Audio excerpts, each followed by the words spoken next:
I thought I'd read you this unpublished letters of Cardinal Ratzinger regarding the works of Maria Valtorta, which I have blogged about before. Pope John Paul II appointed Joseph Ratzinger prefect of the Congregation of the Doctrine of the Faith, the Holy See body responsible for overseeing the correctness of Catholic doctrine. Cardinal Ratzinger maintained his stance on Valtorta issue until he made the decision to personally investigate the matter. Geneviève Esquier, a journalist from L'Homme Nouveau, a French Catholic publication, provided valuable testimony regarding the letters written by Cardinal Ratzinger at the time. I have a significant memory related to Maria Valtorta, whom I discovered during my time as a journalist for L'Homme Nouveau, a bi-monthly Catholic newspaper. The memory holds great significance for me. I solemnly affirm, on my honour, that my testimony is true and accurate, reflects the events as I remember them. Unfortunately, I do not recall the precise date of the events I am about to recount, but they occurred between the years 1990 and 1994. During this time, we published highly favourable articles about Maria Valtorta and sold her books in our bookstore. However, our course of action changed when we received a letter from Cardinal Joseph Ratzinger, who was prefect of the Congregation for the Doctrine of the Faith at the time. The letter, addressed to Marcel Clement, the editor of the newspaper, requested that we temporarily halt publishing articles about Maria Valtorta and suspend the sale of her books. The reason provided was that her writings required further examination. Cardinal Ratzinger had expressed concerns about the orthodoxy of Maria Valtorta's writings, particularly in relation to the theology of marriage. He suspected the presence of possible Jansenist influences and deemed it necessary to thoroughly study her works. In response to this request, the journal, under the guidance of Marcel Clement, decided to comply and temporarily ceased publishing any content related to Maria Valtorta.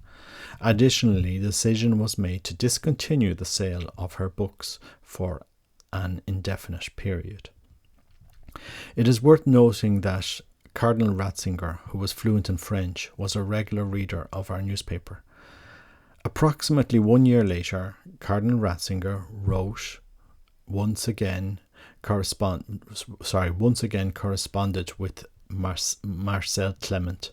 During our daily meeting for the Rosary at the workplace, Clement shared the contents of this letter with us. The Cardinal expressed his gratitude for our obedience and informed us that, following his thorough review, we were permitted to resume publishing articles about Maria Valtorta and selling her books. He emphasized that nothing in her writings contradicted the principles of faith and morality. Consequently, we enthusiastically resumed writing about Valtorta and resumed the distribution of her books. Unfortunately, I do not possess a copy of the letter in question, as it may be among Marcel Clement's papers, which have been passed down to his grandson and are not available to the magazine's archives. However, I personally witnessed and heard the letter being read. I hereby grant authorization for the use of my testimony in accordance with its contents. Geneviève Esquier. By sharing this information and writing for the first time, Geneviève Esquier has made this fact, which was previously known mainly to scholars of the work, more widely accessible to the general public in a detailed manner. It is unfortunate that the official correspondence remains untraceable to this day. However, there is hope that in the future these letters will be discovered and made available for publication.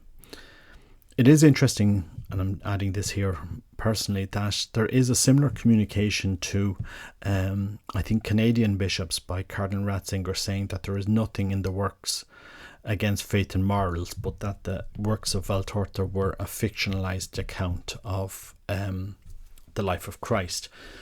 And obviously, the Church would be very cautious about giving a blanket approval to a work like this, which could cause some debate among people as regards the deposit of the faith. That, are we adding to sacred scripture?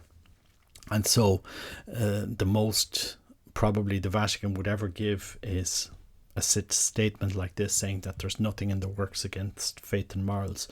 And maybe over time they will pronounce on this private revelation.